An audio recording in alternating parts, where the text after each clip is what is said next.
Nagsasalita ngayon ito pong Iglesia ni Cristo at naghahanap po ng aksyon mula po sa ating gobyerno kaugnay po ng mga flood control project anomalies. Hinahanap po nila ang sinasabi po ng tagapagsalita ng Iglesia ni Cristo ay bakit halos wala daw pong nangyayari. Nagrally daw po sila noong November 16 at 17 and since then halos wala daw pong nangyayari according sa tagapagsalita po ng Iglesia ni Cristo. Pag-uusapan po natin ang lahat ng mga yan maya-maya ng konti, pero ngayon po ay March 1, 2026. Unang araw po ito ng buwan ng Marso. Magandang araw sa inyong lahat mga tol. At ito na nga po, muli pong nag-iingay ang Iglesia ni Cristo. Sorry po, Mami Best Friend at sa lahat ng mga miyembro po ng Iglesia ni Cristo. Ang pag-uusapan kasi natin balita ay kaugnay po ng inyong relihiyon. Ang inyong pong tagapagsalita, in particular, dito po sa balita ng Net25 News and Information ay naghayag po ng saloobin ng Iglesia ni Cristo. Sabi nga po dito sa titulo ng vlog o re-uploaded video sa nabanggit po na YouTube channel mula sa Saganang Mamamayan, Iglesia ni Cristo, huwag ipagpaliban ang katarungan. Pakinggan po natin ang pahayag ng kanilang tagapagsalita. Payagan po ninyo na iparinig ko sa inyo ang pahayag ng Iglesia ni Cristo. Mula nang magsagawa ng Rally for Transparency, Accountability, Justice, and Peace ang Iglesia ni Cristo noong November 16 to 17, 2025, patuloy kaming naghihintay kung paano tutugunan ng gobyerno ang malawak na katiwalian. Maliwanag po yung naririnig natin ha. Nag-aantay ang Iglesia ni Cristo kung paano tutugunan ng ating gobyerno. Ang tanong, wala bang pagtugon ng ating gobyerno sa mga flood control project anomalies na ito? I believe mukhang hindi yata informed ng todo ang Iglesia ni Cristo. Sapagkat sa atin pong pagtutok, marami na pong nakulong. At isa po sa nakulong diyan ang dating senador na si Bong Revilla. Hindi lamang si Bong Revilla, syempre kasama rin ang mga matataas na opisyales sa iba't ibang panig po ng bansa na meron pong opisina ang Department of Public Works and Highways. Yung mga nakulong kaugnay po ng kinakaharap na kaso nito pong si former Senator Bong Revilla, matataas po ang katungkulan po nito sa DPWH. Kaya nagtataka lamang ako bakit po sinasabi ng Iglesia ni Cristo ngayon na parang walang ginagawa ang ating gobyerno. In fact, ang ating Office of the Ombudsman at Department of Justice ay patuloy po na dinidinig ang mga reklamo na inihahatid po sa kanila. Kung ang sinasabi po ngayon ng Iglesia ni Cristo ay ang paglabas ng 18 nagpapakilalang Marines, kailan lang naman po lumabas yan? No? Ano po yun? Paglabas nila, kaagad may aksyon ng ating gobyerno tapos may makulong kaagad. Kine-question din kasi ng Iglesia ni Cristo dito na mistula daw ang mga nagsasalita ang siya pang ikinukulong. Hindi po totoo yun. I beg to disagree with this statement. Pero pakinggan at tapusin na po natin ito pong pahayag ng kanilang tagapagsalita na si Mr. Edwin Sabala. Is it Edwin Sabala?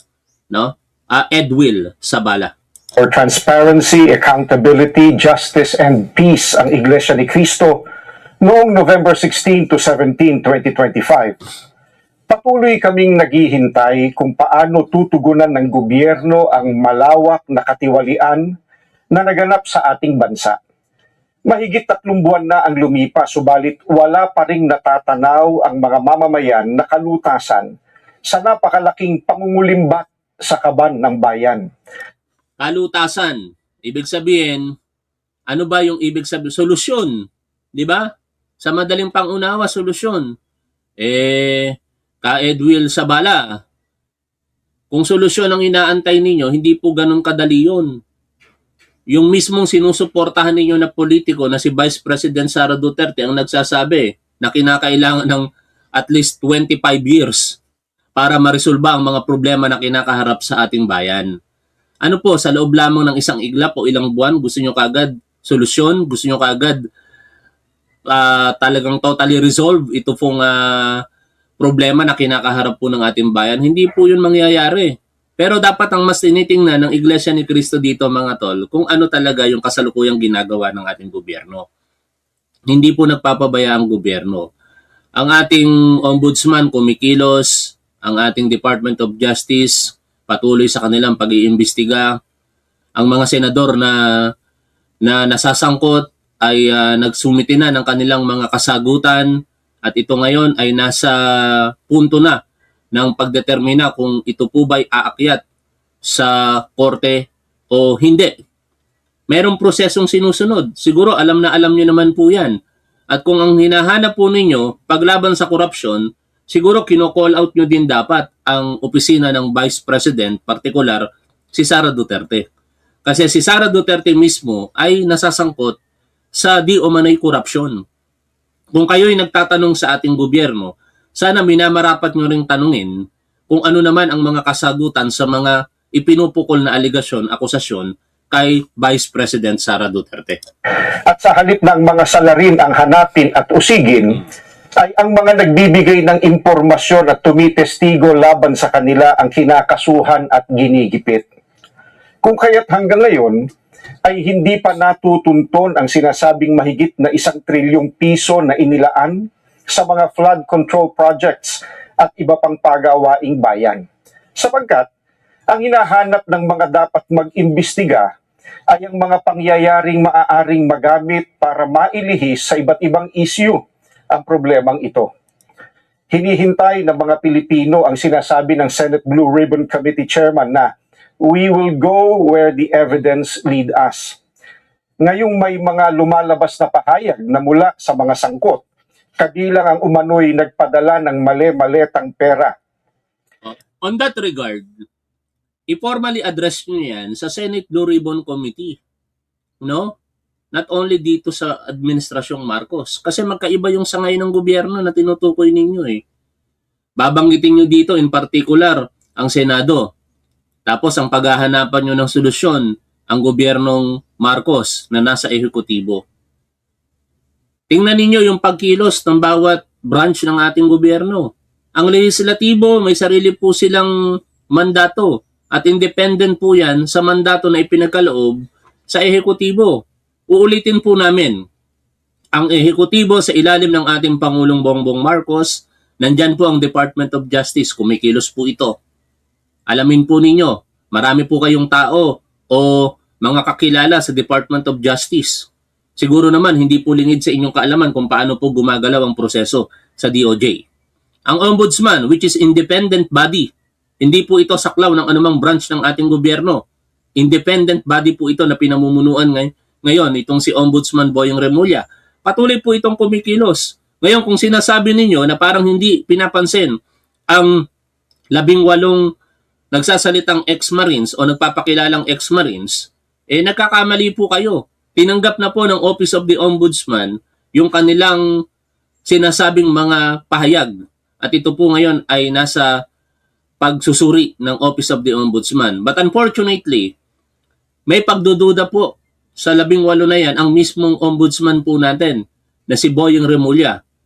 At mamaya-maya, pagkatapos po ng pagsasalita dito ng tagapagsalita ng Iglesia ni Cristo, matapos po natin panoorin, isi-share ko naman po sa inyo yung paniniwala o opinyon ng ating Ombudsman Boyong Remulla hinggil po dyan sa 18 nagpapakilalang ex-Marines. At kamakailan lang ay pinatunayan ng mga dating sundalo na umaming sila ang naghatid ng mga ito. Bakit tila walang malinaw na hakbang upang palawakin pa at tapusin ang investigasyon? Anong ebidensya pa kaya ang hinihintay upang seryosohing tuntunin ang mga mastermind sa katiwaliang ito? May mga pahayag din na ang paglitaw ng mga dating sundalo ay bahagi ng isang destabilization plot. Kung ganoon ang paratang, hindi ba lalo itong dapat imbestigahan sapagkat ang destabilisasyon laban sa gobyerno ay isang seryosong usapin? O, tama kayo, I agree. At papakinggan naman natin mamaya ano ang katugunan ng National Bureau of Investigation sa paglabas ng 18 Marines na yan. Masyadong katat ang Iglesia ni Cristo, mga tol eh. Pasensya na po sa mga manonood natin ng Iglesia ni Cristo, pero I have to be frank with you. No, masyadong atat. Pero pagdating kay Sara Duterte, hindi sila naaatat kung ano yung magiging resulta sa investigasyon o reklamo kay Sara Duterte. Para po sa kaalaman ng lahat, ang ating Vice Presidente na si Sara Duterte ay nireklamo sa magkasunod na taon for impeachment. Hindi nagtagumpay noong 2025 na matingnan o maharap ni Sara Duterte yung mga alegasyon sa kanya sapagkat dinaan po nila ito sa teknikalidad.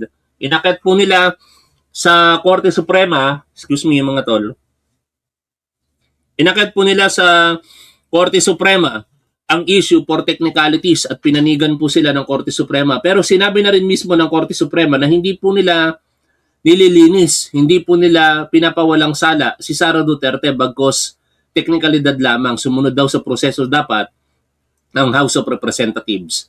At nakalipas ang isang taon, nito pong February 2, February 9 at February 18, 4 na impeachment complaint ang isinampa kay Vice President Sara Duterte at bukas, March 2, magsisimula na po ang pagdinig ng Committee on Justice para po alamin kung meron po bang sufficiency in form and in substance ang mga reklamo laban po kay Vice President Sara Duterte.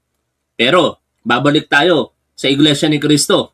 Bakit pagdating po sa paghahanap ng pananagutan kay Sara Duterte, parang tahimik po kayo? Hindi po kayo nagsasalita. Ayaw nyo po bang labanan ng korupsyon? O pinipili nyo lamang labanan ng korupsyon kapag ka ang sangkot dito ay hindi po ninyo inaayunan? Pero kapag ang sangkot ay mistulang inaayunan ninyo, kayo po ay nananahimik. Yan po ang isang lehitimong katanungan mula po sa ating mga kababayang Pilipino, partikular sa akin. Kasi kung talagang kayo po ay laban sa korupsyon, dapat wala po kayong piliin dito. Kung kayo'y nananawagan, partikular sa anomalya sa flood control projects, dapat samahan nyo kami ng paghahanap ng pananagutan o kasagutan sa mga aligasyon laban po kay Sara Duterte. Pero tahimik po kayo kapag si Sara Duterte ang pinag-uusapan. Ang tanong po namin, bakit tahimik ang Iglesia ni Cristo kapag ka si Sara Duterte ang pinag-uusapan? Ukol sa pambansang seguridad, bukod dito, ang malawakang bahagi ng inihayag ng mga dating sundalo ay tuwiran pa namang may kaugnayan sa naganap na paglimas sa salapi ng bayan. Matamang naghihintay pa rin ang sambayanan kasama ng milyon-milyong Pilipino sa buong mundo at maging ng mga international media at iba pa na nagmamasid, ang mga kaanib sa Iglesia ni Cristo ay patuloy na nakabantay. Maling isipin na nalilimutan na ng mga Pilipino ang isyong ito sapagkat ang pondong pinag-uusapan ay mula sa buwis at pawis ng mga mamamayan. Ang aming panawagan ay nananatiling malinaw. Ilantad ang buong katotohanan. Papanagutin ang dapat managot. Ulitin natin yung sinabi niya, ilantad ang buong katotohanan. Papanagutin ang dapat managot. Kaya isama nyo sana sa panawagan ninyo ka Edwil Sabala at ng Iglesia ni Cristo si Sara Duterte. Kasi pinagbibintangan din siya eh. Inaakusahan din siya. Hindi pa pwedeng nananawagan kayo sa isang panig na laban sa korupsyon tapos yung isang panig may issue ng korupsyon, hindi nyo ipapanawagan yung isa dahil Sara Duterte ang pangalan po nito. Magkakaroon ng problema dyan. Pairalin ang katarungan. I agree. Di ba? Pairalin ng katarungan. Kaya sana maging vocal din kayo. Hindi lamang sa mga kontrobersiya ng flood control project. Kung hindi sa kung paano ginagasta ang confidential funds na ngayon primary issue kay Sara Duterte. Upang maibalik ang tiwala ng bayan at maitaguyod ang tunay at pangmatagalang kapayapaan at pagsulong ng Pilipinas. Ngayon, pupuntahan natin yung nire-raise nilang issue. Yung 18 Marines. Lumabas ito noong February 24 lamang. Ka-Edwil naman, ito pong inyong pahayag ay ipinablish sa inyong pong palatuntunan o sa inyong istasyon na Net 25 noong February 27. 3 days lamang ang lumipas. agad-agarang solusyon kaagad ang hinahanap ninyo. Agad-agad investigasyon ng Blue Ribbon Committee, lahat merong proseso. Alam na alam din yan ni Senador Marcoleta, di ba? Na kung iimbestigahan ng Senate Blue Ribbon Committee itong 18 Marines o nagpapakilalang Marines, it will take days or even weeks para i-schedule po yan. Hindi po ora mismo. Bagamat si Senator Amy Marcos ay nagpahayag na ng kanyang intensyon na ipaimbestigahan yan, wala pa pong partikular na committee na napupuntahan yung kanyang resolusyon na isinusulong. Ganun po yun, ka Edwil Sabala. Ngayon, ano ang reaksyon ng ating ombudsman hinggil po dyan sa 18 nagpapakilalang Marines? Panoorin po natin itong pahayag dito ni Ombudsman Boyeng Remulla. Hindi, pero yung affidavit, ano? Parang, Yung affidavit, pag-usapan, yan. Kasi simple lang yung observation ko. As 18 a lawyer, as a lawyer. As a lawyer. As a lawyer. 18 people sign one affidavit. And an affidavit is supposed to contain, dapat yan na Mga tol, eto in fairness naman sa Iglesia ni Cristo kasi nandyan si Mami Best Friend, may mga kamag-anak ako, kaibigan ako, kasamaan sa trabaho before ng mga Iglesia ni Cristo. In fairness sa kanila, wag natin idamay dito yung pananampalataya nila. No? Ibang usapin ng pananampalataya sa paghahanap po ng pananagutan. Kaya nga po ang sinasabi natin sa Iglesia ni Cristo ay maging balanse sana. Wala namang problema kasi ang Katoliko naghahanap din naman ng pananagutan. Nandiyan ang mga pare, madre, kumikilos, lumalabas sa kalsada, nagsasalita sila. O, tinitira ba natin? Di ba? Hindi naman. Pero nagsasalita din tayo kung kailangan natin magsalita. Ang maganda lamang sa ibang mga relihiyon na nagpapahayag o naghahanap ng pananagutan para sa mga irregularidad sa ating gobyerno, parehas nilang ginigising ang bawat panig. Nagsasalita sila sa ating Pangulong Bongbong Marcos, hinahanapan nila ng pananagutan ang kasalukuyang gobyerno, naghahanap din sila ng pananagutan para sa isa pang pinagbibintangan ng paglabag sa batas o pagsasagawa ng irregularidad. Ito ay si Vice President Sara Duterte. At yun yung hinahanap natin sa Iglesia ni Cristo. Bakit hindi nila kayang kondenahin o kung hindi man nila kayang kondenahin, bakit hindi nila kayang magtanong o bakit ayaw nilang i-demand kay Vice President Sara Duterte ang mga kasagutan sa mga katanungan na ipinupukol po sa kanya. sulat dyan, personal knowledge mo, o by on, yung sarili mo lang nung karanasan, alam mo, kaalaman, sarili mong karanasan. Paano naging common knowledge sa kanila yung 18 sila lagi magkakasama sa buong affidavit na yun? Sa lahat ng lakad, magkakasama sila ng 18? So, Ano yun? Ibig sabihin yung 18 na yun, pag gumilos yung isa. Dito maliwanag na mayroong pagdududa si Ombudsman Boyeng Remulla. At hindi natin maiaalis sa kanya kasi isa siya sa mga pinagbibintangan ng 18 po na ito. No? Kaya ngayon, ang ikinakatwiran ng attorney ng mga Marines po na ito, di umano, na si Levito Baligod, ay wala raw silang malapitan. Kasi ang Department of Justice, ang Ombudsman, ay maaaring sangkot at ang matataas na opisyales sa ating gobyerno. Kaya dinaan na lang daw po nila sa press conference. Pero tama po ba yon? Siyempre hindi. Subukan mo muna. Sa bagay, later on, sinubukan nila. Kaya nga ngayon, yung kanilang affidavit o pinagsama-samang salaysay nito pong 18 nagpapakilalang Marines ay nasa ombudsman na. At ito ay sinusuri na. Pero, ang dami kasing mga physical impossibilities. At siguro hindi mo kinakailangang maging matalino para malaman mo na yung mga akusasyon na binabanggit ng mga ex-Marines kuno na ito ay makatotohanan. Kasi bakit? Kitang-kita naman natin mga tol na malabong mangyari ang mga bagay-bagay. Kung ang sinasabi po nila, partikular yung halaga, 800 billion plus, dinala sa mga ganitong tao, it will take even years para po ma-deliver ang kabuuan pong halaga na yan. Mamaya, babasahin ko sa inyo ang reaksyon dyan ng Fiscal EJ tungkol po sa physical impossibilities ng mga akusasyon ng mga Marines po na ito. 18 sila. Sabi naman nun, lahat nakilos sila. Sabay-sabay. Hindi, imposible yun. Merong ano dyan, merong explanation si Levy. Oh. Hindi, sinasabi ko lang. Yan. Simple yun. Di ba? 18, Ang explanation niya, Oh. nagkamali ako kasi sinama ko si Leila de Lima. Hindi pa naman siya congresswoman. Oh. Ayan. Ayun. Number 1 yun. Oh. Explanation niya yun. Oh. Isingit na natin ito. Legal point of view ni Fiscal EJ.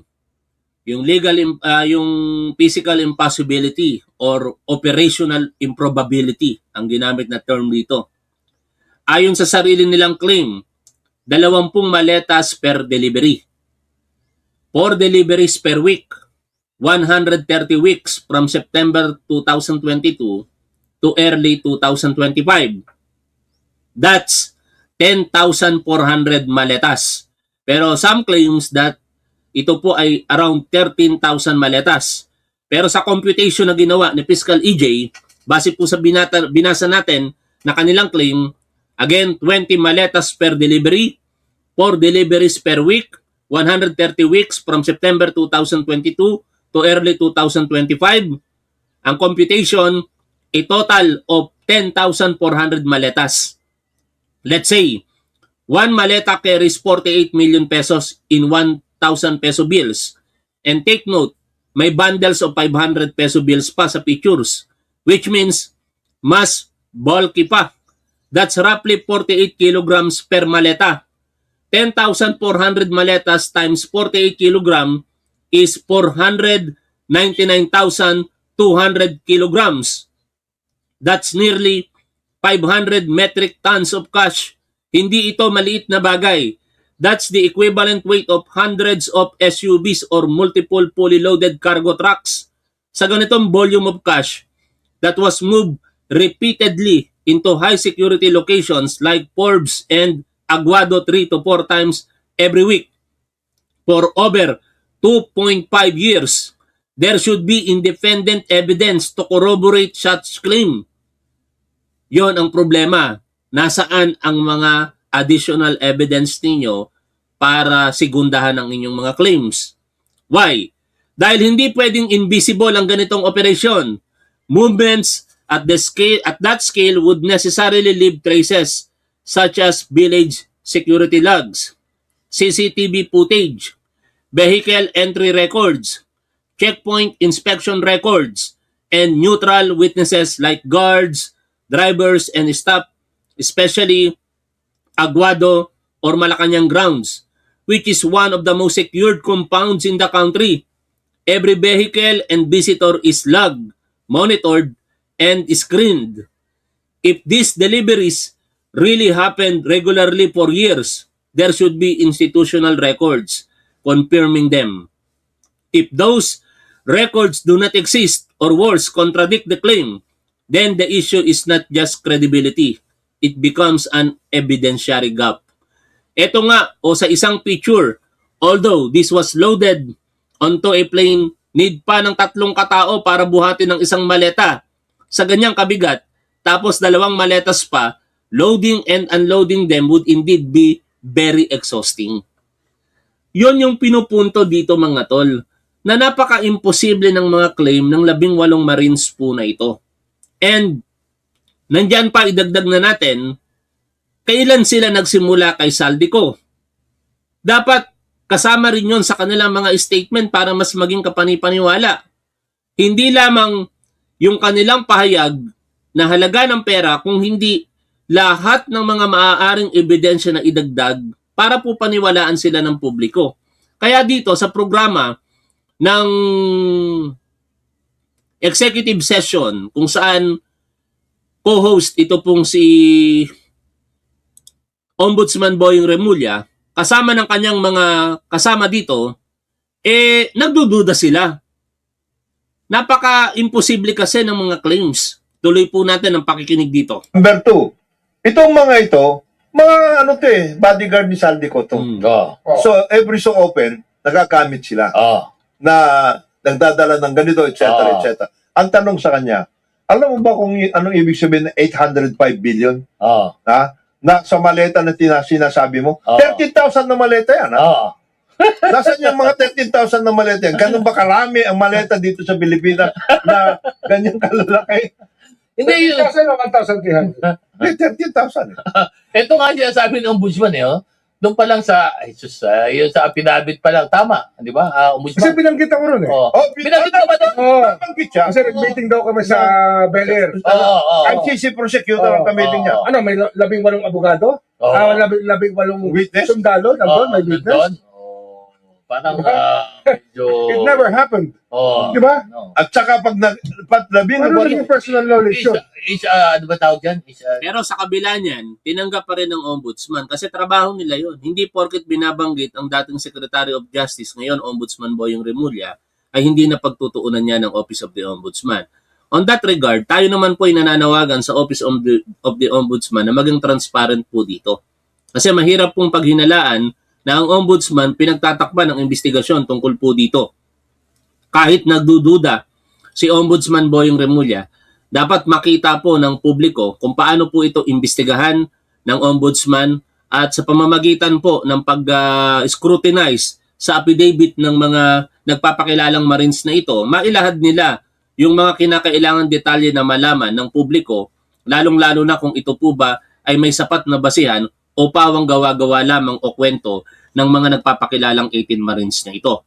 Ngayon, sa interview nito pong si Ted Filon kay newly appointed NBI Director Melvin Matibag, pakinggan po natin ano ang tugon ng NBI tungkol po dito. But basically, iniimbestigahan na po ito ng NBI. Panoorin, pakinggan po natin ang interview kay Melvin Matibag. Ang bagong talaga na NBI Director, Attorney Melvin Matibag. Attorney, maligayang bati po sa inyo. Congratulations po ba is in order? Magandang umaga po, Ka-Ted at TV Chat. Salamat po sa inyong pag-imbita.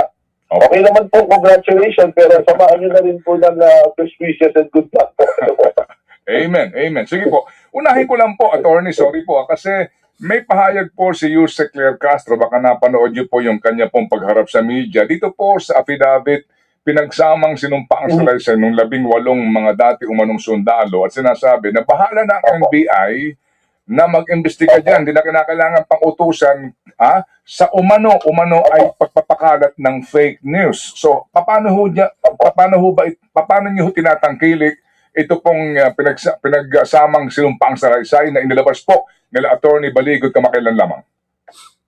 Unang-una po, tama po si Yusek Claire Castro, hindi kami kailangan utusan. At katunayan naman po, simultaneously, nung sinabi po niyan, meron na po akong direktiba sa aming pong ahensya na imbestigahan po yung pong sinasabing, nung time na yun, unsigned affidavit pa po.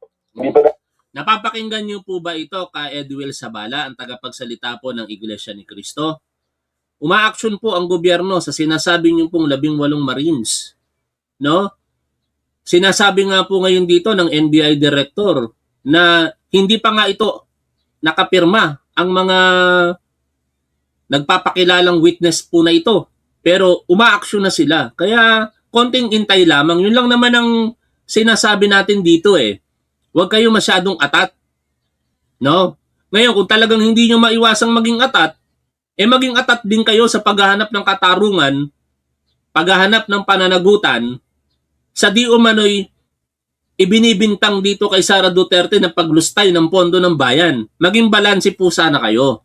napipirmahan na unang nagbalita sa media at monitor po namin. So, sa ngayon po, meron na po kami mga initial na pag-iimbestiga.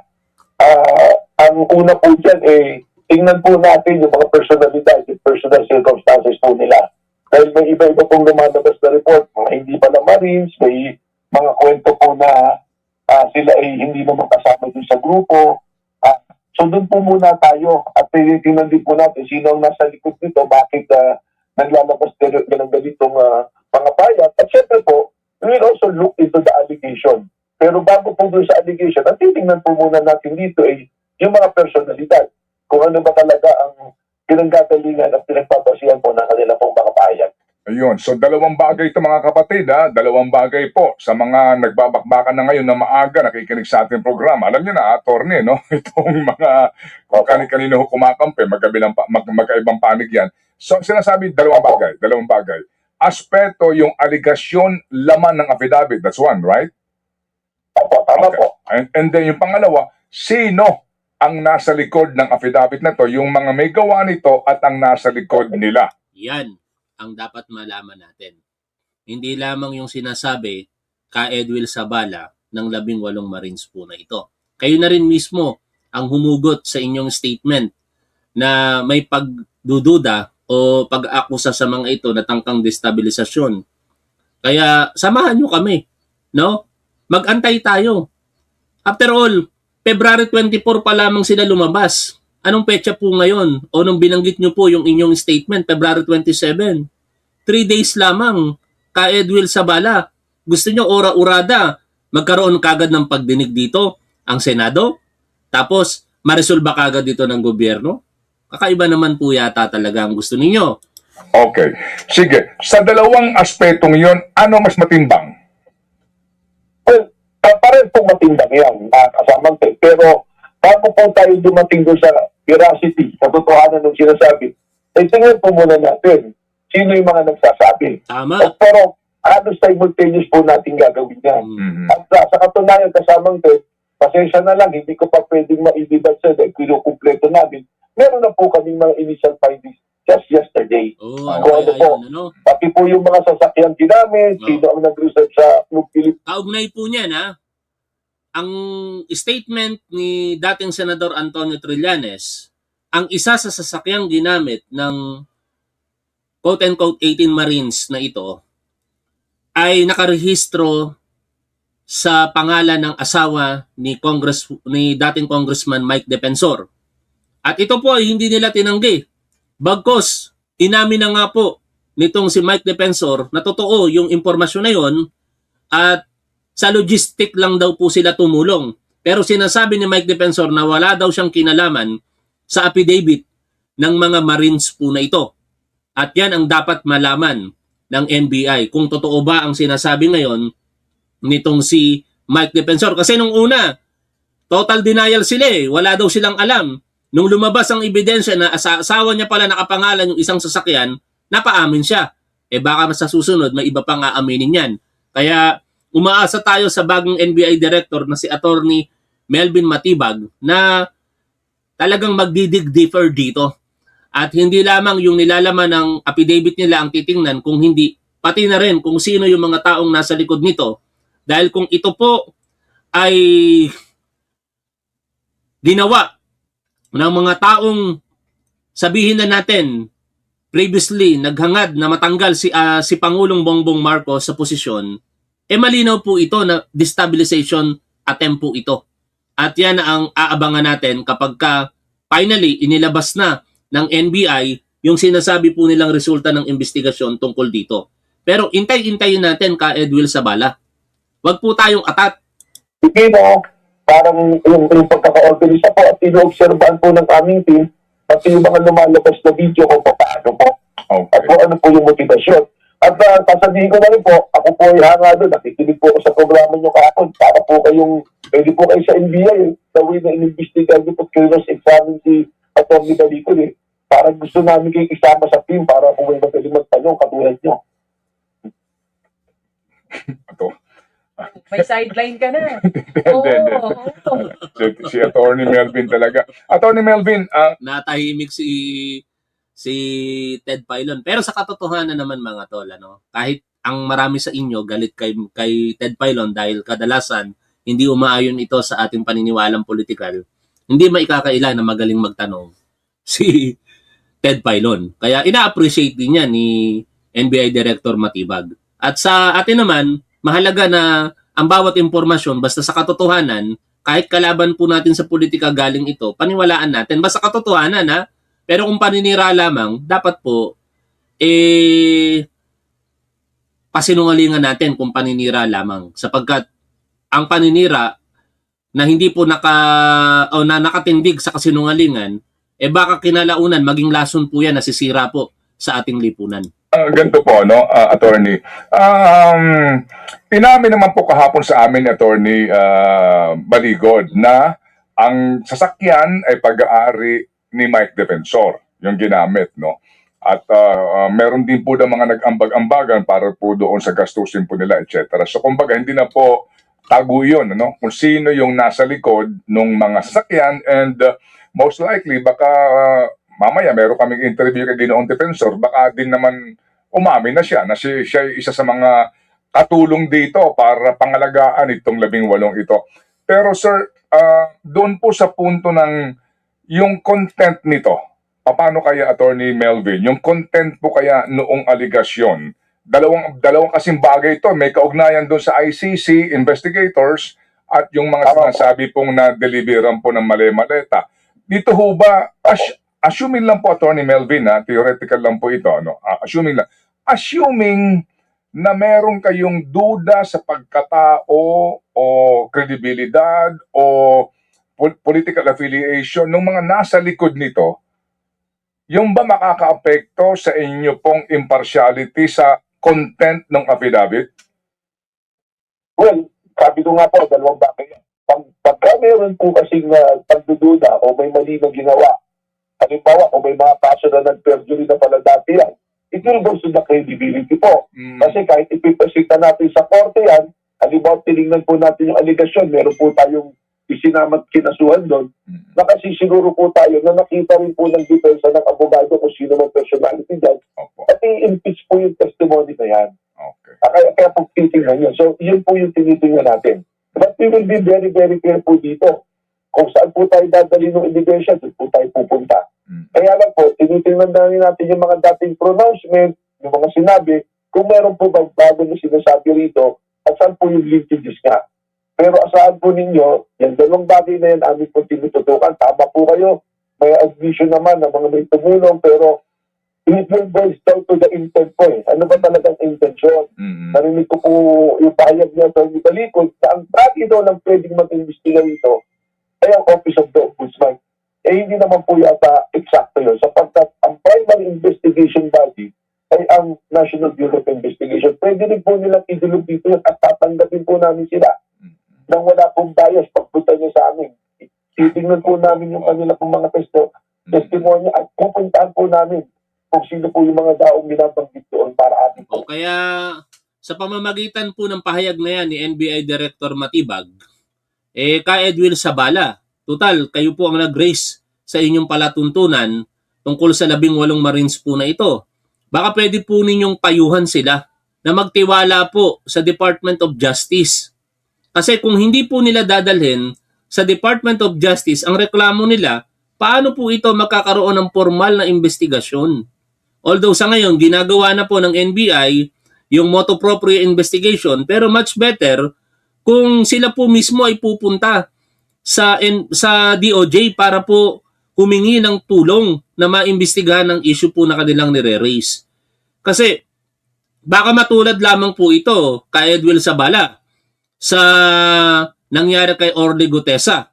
Inilabas ni Rodante Marcoleta, after that, hindi na po nagpakita. Iniimbitahan po siya sa Department of Justice para makatulong sa gagawing investigasyon pero hindi na po siya nagpakita since then hanggang sa ngayon. Kaya sana payuhan po ninyo. Magtiwala. Total, nagtitiwala nga kayo, sabi ninyo, di ba? Ngunit kayo po ay naghahangad ng kasagutan, agarang solusyon. O mangyayari lamang yan kung sila makikipag-cooperate sa ating gobyerno.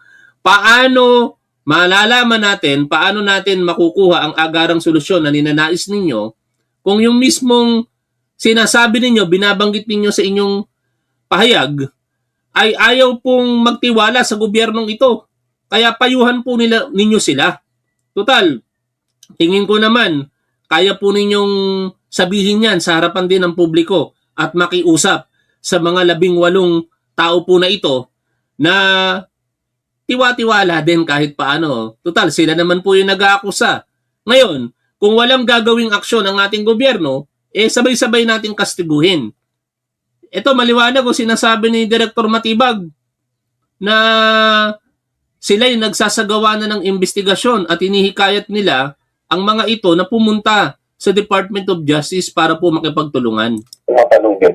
Okay, opo. Mainam po din yan, no, po, na mamaya mabanggit natin yan kay Ginoong Defensor kung matutuloy itong ating panayam na bukas ang NBI na magpunta rin itong sila Attorney Baligot kung maaari nga isama itong 18 ito nang sa ganun makatulong ang NBI na mag-imbestiga sa kanilang mga aligasyon. Pero kaninyo, iniisa-isa ng NBI yung pong background nung 18 para malaman din kung sila ba walang kung ano man pong mga kaduda-dudang mga background. Ganun po yan, Attorney. Tama po yan. Okay, sige. Opo, Kasi sige. yung mga po mga personalidad na binanggit na inaakusahan doon, lumabas na po yan. At ito na yan, subject na po ng investigation yan.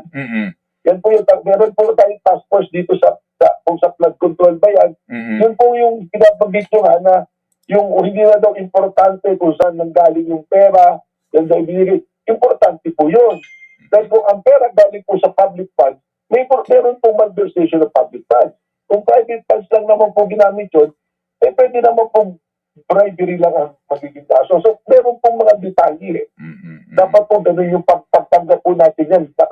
Nakatutok tayo sa mga detalye po. Opo. Kapag yung bawat krimen po, may kanya-kanya pong elemento na dapat tumutugon po sa particular na krimen. Opo, hindi mo maaari sabihin na hindi immaterial, hindi po ganun yun, no? Kasi kung saan pag-galing yung pera. Oo, yung nga po ang Hindi po. Opo. Okay. At pinagtataka na po namin kasamang Ted, na ang normal po na action, sa akin pong obserbasyon, at kasi rin po ginagawa natin to bilang abogado, bago tayo pumunta sa media o sa anumang platform po para sa publiko ang mga ganitong bagay, ang una natin ginagawa, nagpupunta tayo sa ahensya na dapat magreklamo. Yan ang naging problema dito eh. Inuna ng grupo nila Baligod na pumunta sa harapan ng publiko at sa isang makasaysayang lugar pa nila ito iginawa. At sa panahon na parating ang anibersaryo ng EDSA. February 24, anniversary of EDSA is February 25. Nagsimula ang EDSA na yan noong nakaraang panahon sa Club Pilipino din, kung saan itong grupo nila Baligod ay doon din po nagsimula ng kanilang press conference. Ano ang ibig sabihin nun? Parang ito ay itinutulad nila sa nakaraang panahon na nagsimula ang pag-aalsa ng tao para pataubin ang dating Marcos Senior Administration. At ngayon, ginawa nila ito, I do not know kung sapat ba itong sasabihin ko, pero this is my opinion lamang, na para pataubin din, marahil, ang kasalukuyang gobyerno kasi nasaan ang esensya? Bakit kailangan mong magpa-press conference, itataon mo sa anibersaryo ng EDSA, tapos ang mga sasabihin mo doon, partikular, ay sangkot ang Pangulo ng Pilipinas at ang mga matataas na opisyales ng ating gobyerno. Di ba?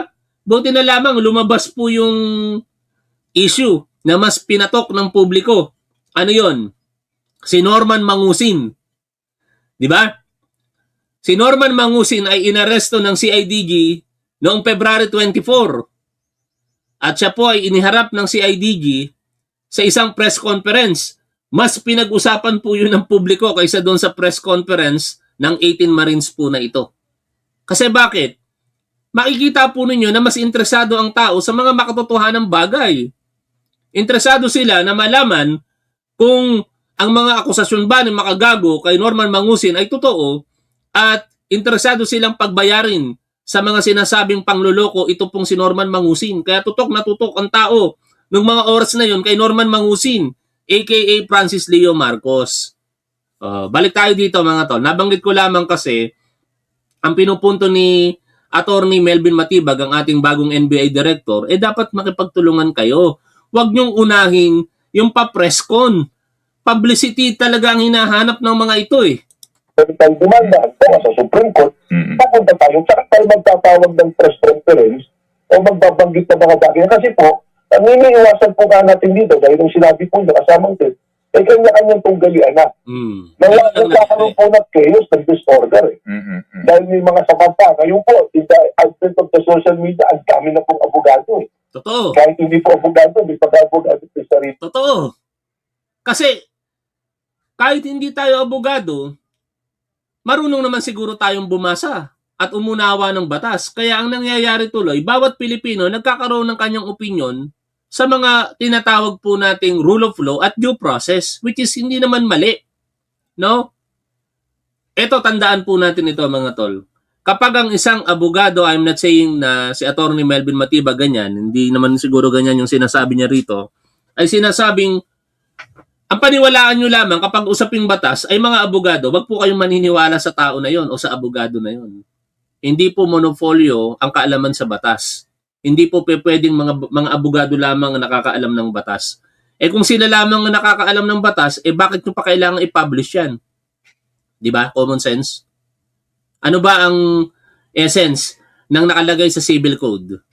Kung babasahin po natin ang Civil Code, sa Article 3 nito, ignorance of the law excuses no one from compliance therewith. Ibig sabihin, obligated lahat po ng mga Pilipino na malaman kung ano ang sinasabi ng batas. At para mangyari yan, nakalagay din sa Article 2 ng nabanggit na Civil Code na dapat i-publish ang lahat ng mga batas into a paper of general circulation for the public to know. Di ba? Kaya wag nilang sasabihin na hindi ka abogado, hindi ka pwedeng magsalita tungkol sa batas. Tayo yung nagsasalita, for example, ng tungkol sa batas, but our statement is just an ordinary statement. Hindi po ito legal statement, hindi po ito legal opinion, magkaiba po yon. Ngayon, kung meron kayong naririnig na hindi abogado at sinasabi na ang kanyang mga pahayag ay legal na opinion tapos hindi naman siya abogado, eh wag kayong maniwala doon. Yun ang maliwanag na panluloko. Hindi po opinion. Yan po yung dahilan kung bakit kailangan po natin tingnan isa-isa ibigay siya. Ang hiling ko lang na po sana, 18 tao po yung binabanggit po. Sana dapat po, mag-issue sila ng kanya-kanyang affidavit. Dahil yung 18, hindi naman nila pwedeng i-claim na sa lahat ng binanggit doon sa affidavit text, ay kasama sila.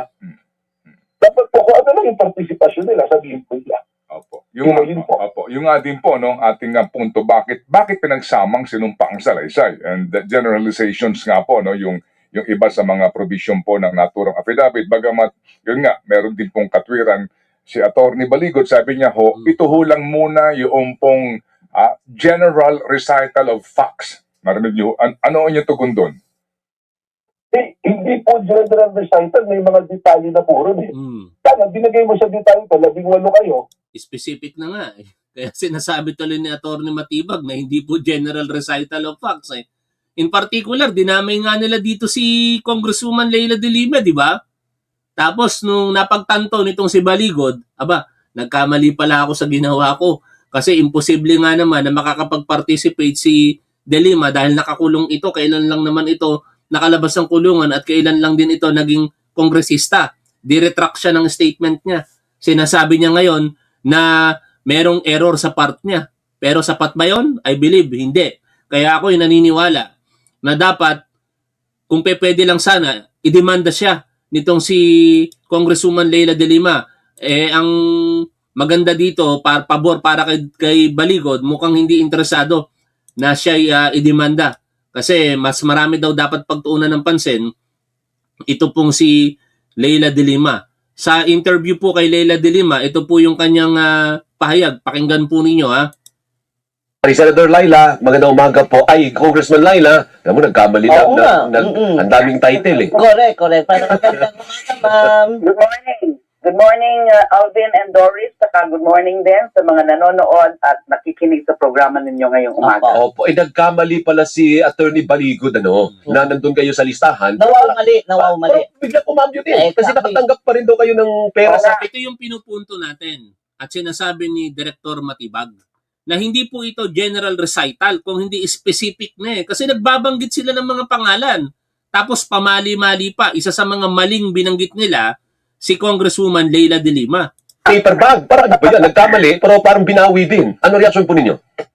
Okay, sabi ko nga, kahit ano man yan, maleta man yan, o paper bag yan, o anuman ang lalagyan, ay wala po akong natatanggap nagpera na ganyan na sinasabi na kung galing kung saan.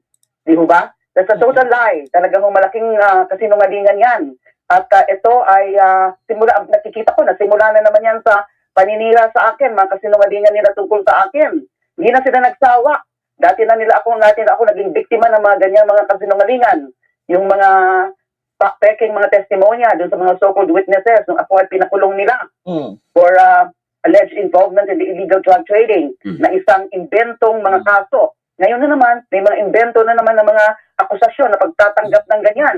So, I've been saying that. Ayaw ko na nga sana Alvin and Doris patulan yung ganyan kasi nakaka-distract lang yan dahil nga busy-busy po tayo. Naghahanda po tayo dun sa impeachment proceedings na magsisimula na sa Committee on Justice. Marami pa po tayong inaasikaso na mga usapin din sa Kongreso katulad ng yung magde-deliberation na rin po. Kaya maswerte pa kayo, Baligod, kasi mukhang hindi na interesado sa inyo itong si Congresswoman Leila de Lima eh. Pero sa parte ni dating Senador Antonio Trillanes, mukhang hindi kayo makakalusot. Kasi maliwanag ang pahayag ni Trillanes, mga tol, na siya po'y magsasampa ng reklamong libel dito po sa grupo nila Baligod. At ilang beses niya po yung inulit sa mga interview po sa kanya. Pero for the record, ito po yung post niya noong February 24, I vehemently denied that I received $2 million or any amount from Saldico for the ICC investigation or any other purpose. This is an attempt to discredit the ongoing ICC proceedings against Duterte. I will be filing cyber libel cases against Levy Baligod, Mike Defensor, Jay Sonsa, the 18 ex-soldiers, and all those who are maliciously circulating this blatant lie. This is not new to me. I will not be distracted. Hahabulin ko kayo. Kaya kung kay Congresswoman Leila de Lima, lusot kayo, dito kay Trillanes, hahabulin daw kayo. Balik po tayo dito po kay NBI Director Matibag. O si ganitong maring, ito yung naging partisipasyon ko. Ayun ba? Para mas madali po sa pag-iimbestiga. At dito na po sa ombudsman, hindi po natin tinatawaran ang kakayahan ng ombudsman na mag-imbestiga. Okay. Pero yung pong mga detalye ng pag-iimbestiga, at yun po ay mandato ng National Bureau of Investigation na mag-imbestiga. Kapag yun, tinatap po tayo ng ombudsman, ng DOJ, and the investigation process. Kaya inimbitahan ko po siya ito ni Balito, dalhin dito at kami mag-iimbestiga ng patas at parehas. Ako po'y bago lamang dito, kaya po, lalo po pong pag-iigihan na ipakita at ibigay sa taong Sana wag nyo kaming biguin, Director Matibag, kasi maraming nagdududa sa inyo ng mga loyalista at PBBM supporter dahil nga po kayo dating nakapanalig sa Duterte administration. Pero sabi nyo naman sa inyong mga naging pahayag, hindi po ito usaping politika. Ito po ay pagtupad sa inyong mandato bilang pinuno ng NBI.